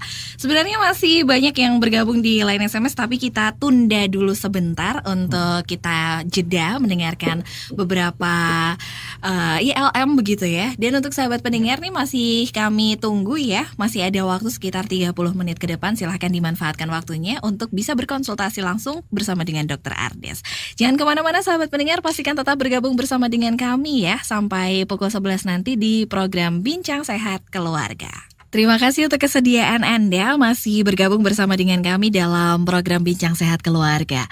Dan masih ditunggu atensinya untuk beberapa yang sudah bergabung, akan segera kami tanggapi ya. Terima kasih sekali. Ini yang pertama, Dokter, ada SMS dari Ibu Nur Hidayawati di Grabak ini. Ingin bertanya Dokter, bahwa dia telah didiagnosa penyakit klep bocor jantung bengkak seperti itu dan sudah berobat rutin. Nah, kemudian saran dari dokter ini harus operasi. Tapi alhamdulillah sudah 6 bulan ini saya sehat, bekerja juga sehat. Nah, pertanyaannya apakah kalau tidak operasi ini bisa menyebabkan serangan jantung ya, Dok? Karena saya sudah rekam jantung dan cek darah 2 bulan sekali. Itu sehat dan saya takut untuk operasi seperti itu. Ini ibu yang berusia 46 tahun, Dok. 46 tahun ya, masih cukup muda ya. Jadi begini, penyakit klep bocor ini bisa sebagai suatu penyakit yang berbeda dari suatu penyakit jantung koroner, namun juga bisa sebagai suatu akibat dengan sebab yang nggak langsung ya, penyakit jantung koroner menjadi pembengkakan jantung dan akhirnya klepnya bocor. Tapi kebanyakan yang di Indonesia yang kejadian penyakit klep bocor ini sering-seringnya masih disebabkan oleh penyakit infeksi yang kita kenal dengan penyakit jantung rematik. Jadi ada suatu infeksi waktu masih kecil, apalagi ibu masih muda ya, 40 tahun ya, kita harus memastikan dulu apakah ini klepnya akibat rematik heart disease ya, penyakit jantung rematik atau bukan. Jadi penyakit jantung rematik ini adalah penyakit akibat autoimun. Jadi sudah pernah ada penyakit yang lain seperti sakit tenggorokan dan sebagainya waktu masih kecil dulunya. Nah sayangnya autoimun ini malah menganggap katup jantung ini dianggap mirip dengan kumannya. Jadi autoimun malah menyerang katupnya sendiri. Jadi menghancurkan katup jantungnya sendiri. Dan ini malah sayangnya malah akan menyebabkan kalau tidak ada penebalan katup ya akan mengalami kebocoran katup.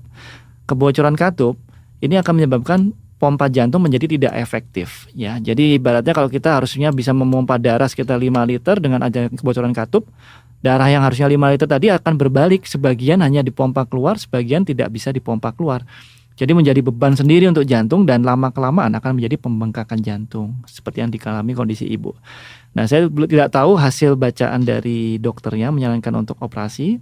Kemungkinan kalau sudah disarankan untuk dilakukan operasi, kemungkinan tingkatan dari kebocoran ini kan ada ringan, sedang, dan yang berat ya. Mungkin yang sedang berat kalau sudah disarankan untuk tindakan operasi.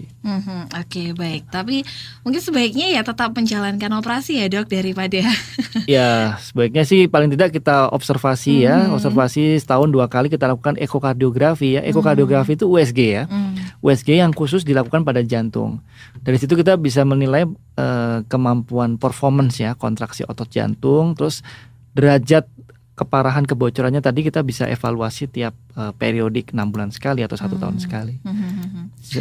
Ya itu. Oke, baik ya. Lanjut ke pertanyaan berikutnya Dok. Ini sudah ada yang bergabung di line SMS juga. Ini dari Dian, Mbak Dian mungkin ya. Karena ini ingin menanyakan kondisi untuk ayahnya Dok. Diet, makanan, buah seperti itu. Apa saja ya yang bisa dikonsumsi untuk penderita jantung? Karena Ini ayahnya baru pasang ring dok, dan kreatinnya terakhir 1,7, bulan depan pun juga harus pasang ring lagi. Terima kasih. Iya, baik. Begitu. Ya, terima kasih ya dari Dian tadi yang pertanyaannya tentang diet ya, tentang diet dan kaitannya dengan pasien yang sudah ada masalah koroner, karena sudah dipasang ring berarti kan sudah memang sudah established, sudah terdiagnosa bahwa memang ada penyempitan dari pembuluh koronernya. Dan kalau direncanakan untuk dipasang lagi berarti kemungkinan apakah itu ada lebih dari satu pembuluh yang sudah mengalami penyempitan. Jadi akan dilakukan pemasangan lagi pada pembuluh darah, bisa pada pembuluh darah yang sama tapi tempat yang berbeda, atau pada pembuluh darah yang lain.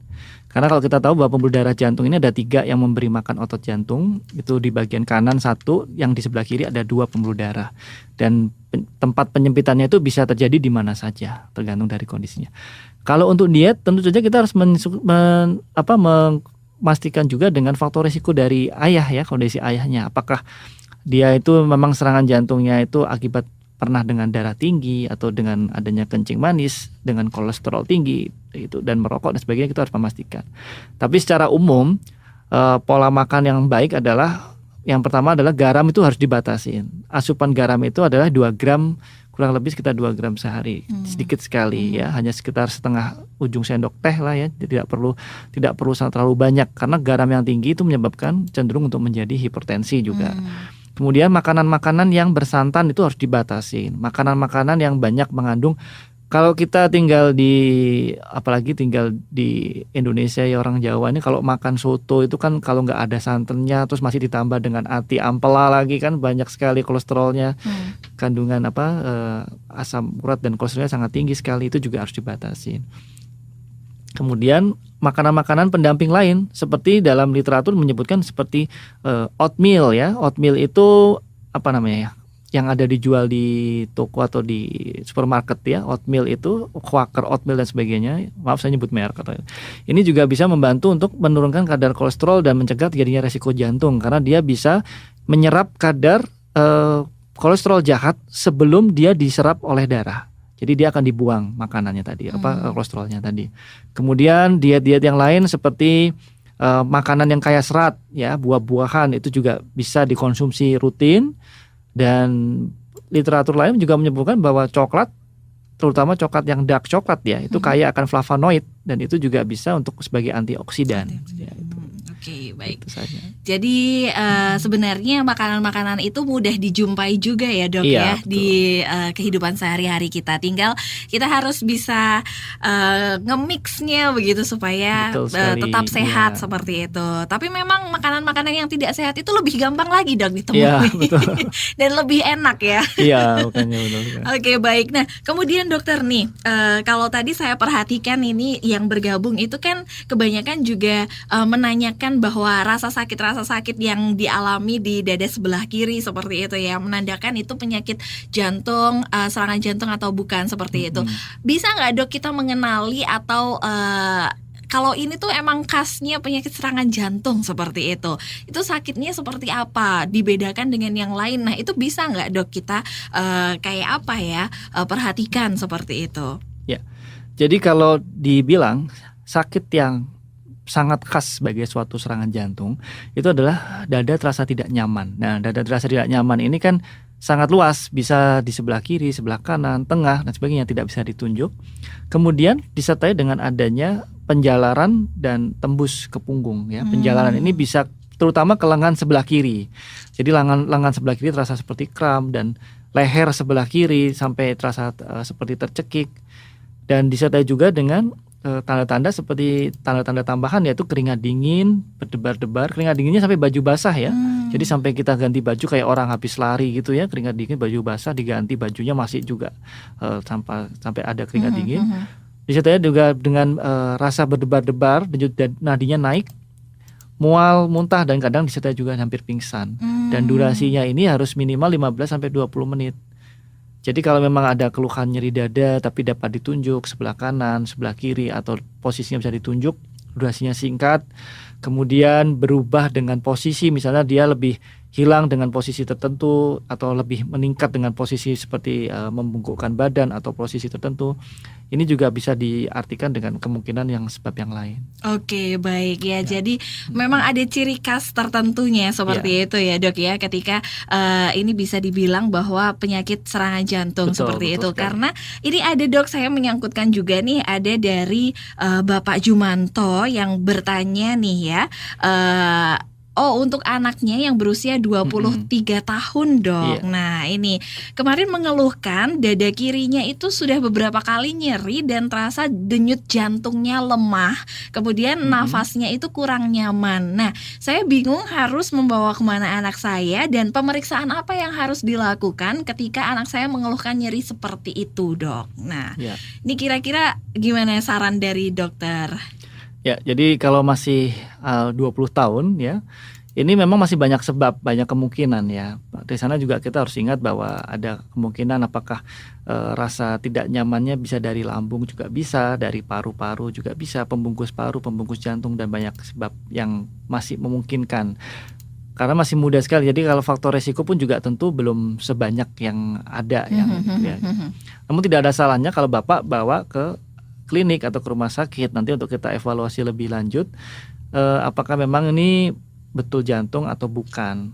Karena juga kita harus ingat bahwa ada penyakit-penyakit yang bukan hanya penyakit jantung koroner, tapi ada penyakit-penyakit bawaan ya, penyakit jantung bawaan yang tadinya pada saat dia masih kecil, masih bayi tidak muncul, tidak bermanifest, artinya sudah ada namun tidak bergejala dan baru menjadi bermasalah ketika dia sudah semakin dewasa gitu ya. Itu juga harus kita perhatikan apakah memang bukan hanya penyakit jantung koroner tapi ada penyakit bawaan. Ada juga Pak ya namanya penyakit jantung aritmia, penyakit listrik jantung. Nah, listrik jantung ini penyakit yang masih dalam koridor kelainan jantung, namun dia kelainannya bukan pada pembuluh darah koronernya, namun pada kabel listriknya. Nah, kabel listrik ini kalau kita ibaratkan jantung ini kan membutuhkan listrik juga untuk bisa nyala. Seperti lampu juga butuh listrik supaya bisa nyala. Nah, mungkin kabelnya ada yang konslet di sini yang kita kenal dengan kelainan aritmia atau kelainan irama jantung. Itu tidak, ritmia itu ritme, jadi tidak teratur jantungnya. Itu juga bisa menimbulkan keluhan rasa tidak nyaman di dada. Jantungnya bisa lari, debar-debar cepat sekali atau menjadi pelan sekali, tidak teratur. Itu juga pada usia-usia muda itu sering kita temui juga, dan itu merupakan kelainan yang harus segera dikoreksi juga. Oke. Ya, di banyak sebabnya. Berarti kalau misalnya Pak Jumanto ini masih bingung harus dibawa kemana, nanti bisa langsung ke Dokter Ardes saja ya? Ya boleh, bisa ke RST Sugiono ya. Bisa langsung ke RST nih, biar nanti diobservasi dengan Dokter Ardes ataupun juga tim yang lain begitu ya, supaya segera bisa tertangani dengan baik. Nah, masih ada satu segmen lagi di segmen terakhir, dan untuk sahabat pendengar juga masih ada kesempatan untuk yang masih ingin bertanya. Silahkan kami tunggu ya di line SMS 0815 783 80866 atau di line telepon 366 899. Dan silahkan dimanfaatkan beberapa menit terakhir ini sebelum nantinya kita berpisah ya dalam program ini. Tapi sebelumnya sahabat pendengar, kami akan kembali setelah beberapa jeda pariwara berikut ini. Memasuki segmen terakhir dalam program Bincang Sehat Keluarga untuk edisi hari Selasa 13 Februari 2018. Silakan sahabat pendengar yang masih penasaran begitu ya, atau ingin bertanya, berkonsultasi bersama dengan Dokter Ardes, masih ditunggu mengenai topik bahasan serangan jantung. Nah, untuk yang sudah bergabung kami ucapkan terima kasih, dan di menit-menit terakhir ini mungkin tinggal pemantapannya saja nih. Ternyata nggak kerasa ya dokter, sudah hampir 1 jam begitu berlalu. Nah, kemudian dokter, kalau misalnya berbicara lagi soal penyakit serangan jantung itu, ternyata tidak hanya usia tertentu saja begitu ya, dan mungkin juga sebagai wanita harus tetap menjaga mulai dari masa-masa muda seperti itu ya. Nah, mungkin dokter ada saran begitu supaya nantinya itu kita, kalau dokter berdoanya lebih banyak yang pasien berobat atau nggak usah sama sekali, dok? Ya tentu saja sih kita pengen masyarakat Indonesia semua sehat ya. Jadi semua sehat, karena preventif, pencegahan itu memang lebih utama dibandingkan kalau kuratif ya. Jadi kalau preventif ini dalam artian outcome-nya lebih baik dibandingkan kalau kita mengupayakan segala sesuatunya secara pengobatan secara pada saat sudah kejadian seperti itu. Ya memang saran saya adalah kalau misalnya untuk faktor resiko itu harus kita kenali, kita deteksi sejak dini. Apa saja faktor resiko itu? Yang pertama adalah hipertensi, darah tinggi, kemudian kolesterolnya tinggi, kemudian gula yang tinggi, kencing manis, kemudian merokok, kemudian ada faktor keturunan, dan yang terakhir adalah wanita ada menopause. Itu harus kita kenali lebih dini. Jika sudah mulai ada kelainan sekecil apapun harus segera dikonsultasikan dan merubah pola hidup, pola makan, dan mengubah lifestyle itu lebih bisa sejak dini kita lakukan. Boleh dibilang nggak sih dok bahwa laki-laki itu lebih banyak resikonya terkena serangan jantung dibandingkan wanita? Ya, memang betul. Jadi laki-laki ini memiliki resiko sekitar 1,25 hingga 1,5, 1,5 kali ya, 1,5 kali lebih beresiko dibandingkan wanita. Memang betul, resikonya selalu ada. Nah, berarti ini harus lebih hati-hati begitu ya. Tapi sebagai kaum wanita pun juga tidak boleh menyepelekan ya Iya, dok ya. betul, Karena sekali. ternyata nanti di usia ketika sudah menopause itu juga lebih bisa disejajarkan dengan pria seperti itu. Baik. Nah, kemudian dokter untuk selanjutnya nih mungkin ada tips begitu hidup sehat ya. Hidup Iya. sehat untuk menjaga kesehatan jantung itu seperti apa? Apakah dengan rajin berolahraga begitu nanti jantungnya bisa sehat terus? Dijamin Iya, memang. atau gimana? Ya, betul sekali. Jadi tips-tipsnya adalah yang pertama tentu saja olahraga itu masih menjadi utama. Olahraga yang disarankan adalah 3 kali seminggu dengan durasi minimal sekitar 30 menit. Nah, itu yang disarankan. Karena kalau olahraga di bawah 30 menit, baru 10 menit atau 15 menit, itu yang dibakar sebagai sumber energinya itu adalah apa yang kita makan tadi malam. Apalagi baru saja 2 jam yang lalu kita makan, belum menjadi bahan dasar seperti timbunan lemak dan sebagainya untuk menjadi energi yang dibakar. Pertama olahraga, kemudian pola makan. Pola makan ini juga kita harus membatasi asupan garam. Jadi mengkonsumsi garam ini cukup kurang dari 2 gram sehari, tidak perlu berlebihan. Kemudian makanan-makanan yang mengandung lemak, kolesterol dan sebagainya itu cukup dibatasin ya. Memang tetap membutuhkan ya, kita membutuhkan lemak tapi tidak dalam jumlah yang porsi yang sangat tinggi. Kemudian gula juga harus dibatasin ya, pola makan untuk, karena kita sudah mengkonsumsi nasi, orang Indonesia yang makan nasi belum pas, kalau belum makan nasi, untuk gula-gula yang manis-manis harus mulai dibatasin. Kemudian yang terakhir adalah tentu saja merokok ya. Kebiasaan merokok ini masih menjadi penyumbang untuk terjadinya kerusakan dari pembuluh jantung ya, seperti itu. Oke, begadang termasuk nggak nih dok untuk yang dihindari? Ya, karena begadang sambil, biasanya kalau begadang kan nggak mungkin lepas dari nyemil-nyemil dan itu itu sebagainya. ya. Itu ya. Ya, oke deh, jadi silahkan sahabat pendengar. Memang susah ya dok kayaknya hidup sehat itu. Iya, betul sekali ya. Tapi kalau misalnya tidak diupayakan dari sekarang, kapan lagi? Dan kalau misalnya melihat nanti sudah terkena penyakit, nah itu baru sadar nanti ya. Iya, Tapi betul. jangan sampai deh sahabat pendengar, jangan sampai sakit dulu baru sadar ya. Tapi sadarlah mulai dari sekarang. Dan terakhir dokter nih, karena sudah memasuki di menit-menit terakhir, sekiranya dokter Ardes nih bisa memberikan kesimpulan atau closing statement untuk pembahasan kita mengenai penyakit serangan jantung. Ya, terima kasih ya. Jadi saya untuk rekan-rekan semua sekalian ya, bahwa memang penyakit jantung ini menjadi pembunuh yang tidak terlihat ya. Jadi kita harus aware, harus pola hidup sehat, kemudian tidak boleh alergi terhadap untuk ke pemeriksaan laboratorium, pemeriksaan rutin dan sebagainya. Karena sekali ada masalah sekecil apapun sebaiknya segera diperbaikin. Dan tentu saja yang promosi yang paling utama adalah itu tadi, kita harus olahraga, paling tidak rutin berolahraga 3 kali seminggu. Kemudian jika perlu ditambahkan porsi olahraganya, dan yang tentu saja stop merokok ya, karena merokok ini memang masih menjadi penyumbang untuk terjadinya merusak dari serangan jantung tadi. Oke, baik. Ya, terima kasih Dokter Ardes untuk kesempatannya. Ya, terima kasih. Untuk pengetahuan, wawasan dan hari ini yang sudah dibagikan sangat bermanfaat sekali tentunya bagi kami masyarakat awam supaya bisa menjaga kesehatan dan terhindar dari yang namanya silent killer ini tadi. Iya. Sukses selalu Baik, untuk terima Dokter kasih, Ardes. sukses sekali. Ya, Ya, terima- kalau mau bertemu dengan Dokter Ardes Bisa nanti ke rumah sakit ya, ke poliklinik jantung kita setiap hari buka dari Senin sampai Sabtu juga ada ya, pelayanan juga, dan bisa konsultasi ke kami tim Poliklinik Jantung di Rumah Sakit RST Dr. Sujono di Magelang. Terima kasih. Oke, baik ya. Jadi kalau misalnya kurang nih karena waktunya kita kan terbatas hanya 1 jam, sahabat pendengar tadi tertarik untuk bertemu langsung dengan Dr. Ardes, nah langsung saja ke RST Dr. Sujono ya. Dr. Ardes pasti akan siap menerima begitu konsultasi dan permasalahan-permasalahan kesehatan dari sahabat pendengar semuanya. Sekali lagi sukses selalu untuk Ya, dokter. terima kasih ya, Mbak Ditunggu main-mainnya lagi. Terima kasih ya Magelang FM. Ya baik, dan demikian sahabat pendengar untuk program kita Bincang Sehat Keluarga untuk edisi kali ini bersama dengan Kapten CKM Dr. Ardestiro Hamindyo, spesialis jantung dan pembuluh darah. Terima kasih sekali untuk Anda yang sudah bergabung, dan kini saatnya bagi saya untuk pamit undur diri.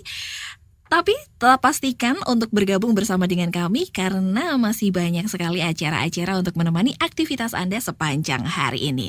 Kalau begitu, selamat melanjutkan kembali aktivitas Anda. Saya pamit undur diri, 103,5 Magelang FM di udara untuk semua usia.